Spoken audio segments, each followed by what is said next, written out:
Hey people. Well, today I had a really fun day. I woke up at 3:30 in the morning so I could do a jazz theory class with one of my professors from grad school. Amazing human being named Churchill. Total, absolute harmony and music theory, and also compositional and songwriting master of completely the highest level. And it was really fun. It was getting out of bed early, but it was totally worth it.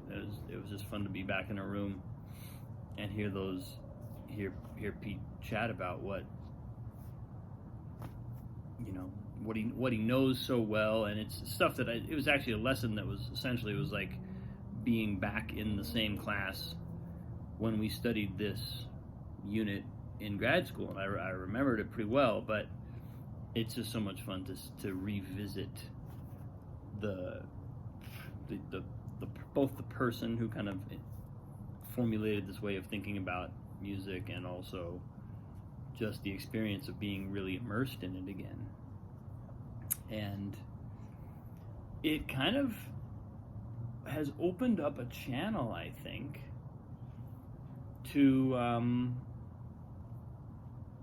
going back and looking at what I studied back then. It's really interesting to me how I have kind of moved in my own creative work from a place where I used to really think that if I just got enough theoretical foundation, if I understood music well enough, then I would be able to play what I wanted to play. I'd be able to play the sounds that I wanted to play. And obviously, on some level, as I informed myself, and as I learned music theory, my capacity to hear, and also my capacity to navigate harmony and all that, the way you do in jazz improvisation, got better. But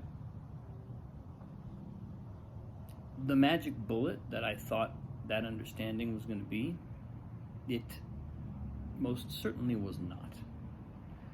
And it's been really interesting to me to kind of reflect on my own process of learning music. Because in a way, like I said, I had early on in my life, I wasn't even sure you could learn how to improvise. I thought, coming from a classical music background, I thought that improvisation was something you either can do it or you can't do it. And I learned, little by little, at some point it became obvious that, like, oh, well, there are jazz departments at schools. What do they teach? I wonder if they teach improvisation. And so I got, it didn't elude me that was possible forever. But then once I understood, okay, I can learn this, then I thought that the primary need was going to be an understanding. And that turned out not to be true. It turned out that understanding harmony, while it is obviously vital and obviously tremendously beneficial, is actually not, it's neither a prerequisite to excellent playing, nor does it necessarily result in the ability to play excellently or to write excellently. What it does is it gives you an understanding. And this is something that I've, in my life, it's been a theme, I would say, in some ways. I have been journeying, I think, in my creative development, and in my I would say my spiritual development too. I'd say that this is actually, as I'm unpacking this right now in this moment, I would say this is another feature or a principle of what I would call creative spirituality, in that the understanding of what we're doing is really not, it's neither necessary nor is it nor is it inherently gonna create the result we're looking for. There's something else that comes through. I know. I hope I'm quoting the right person. I believe Warner Earhart said, this is via my mom, who we all did the training back in the day with Warner Earhart.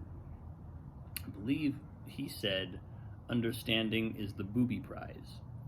So it's like, it's alongside the real learning. It's the garnish. It's not the main course. And I have, it's just interesting to me to find that have found that to be true in so many ways. And I would say that that's, like I said, it's another sort of principle or feature of creative spirituality, is that we're not going for understanding. I mean, we are.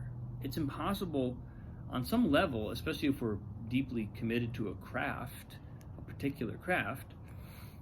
It's impossible to not want to understand, and it's not really desirable to not want to understand, although there are times when it is desirable to relinquish the desire to understand and just not even go there, not need to know how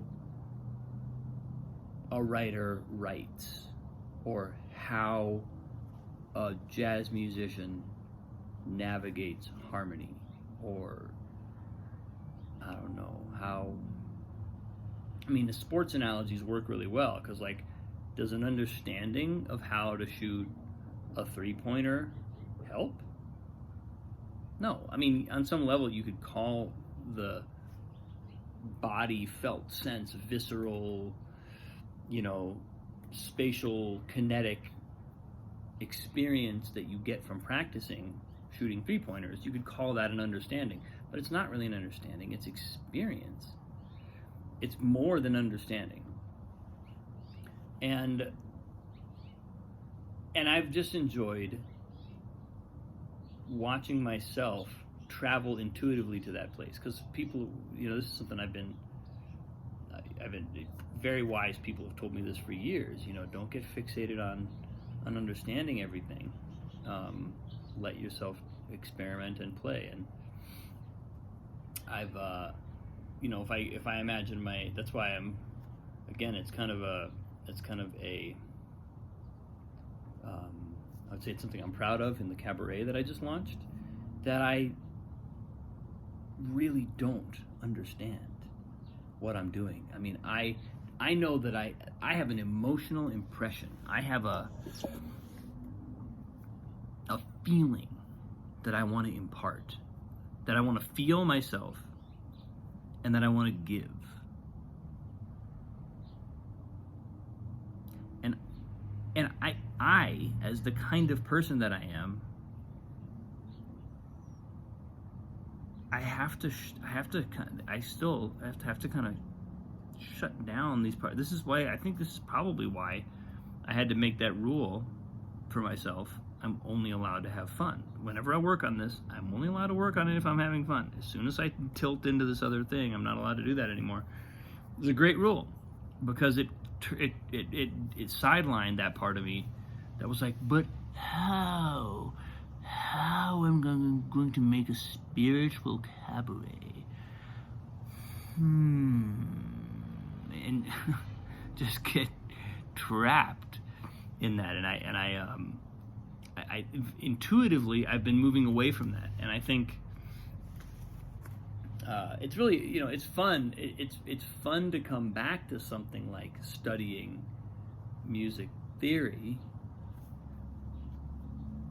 but from a place of having employed this information and this knowledge for years now, having internalized most of it, most of what was on that presentation this morning is now just my intuition. It's like it's good to go back and get the lesson, because it reminds me of how it was communicated to me, and that supports and bolsters my own ability to communicate it, rather than, because that's, a lot of times very intuitively gifted musicians just don't even know what they're doing.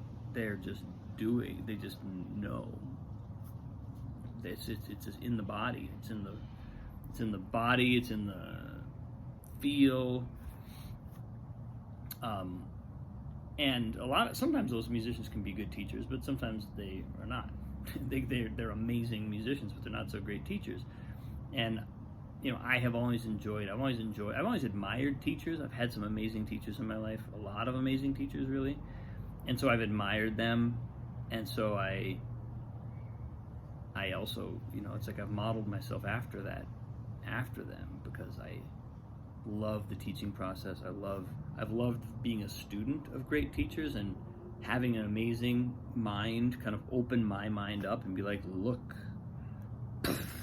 here, look what it's like being taught a superpower or something. When a great teacher communicates the key to unlocking and understanding, it literally feels like a superpower. It feels like, I know I can do things I couldn't do before.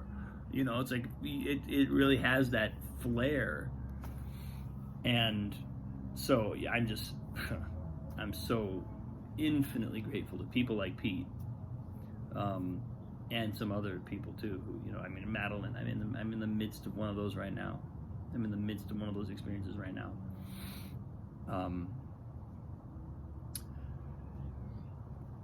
But learning, there's all kinds of aspects to this learning, and I think the one that is really coming through for me right now as significant is the understanding.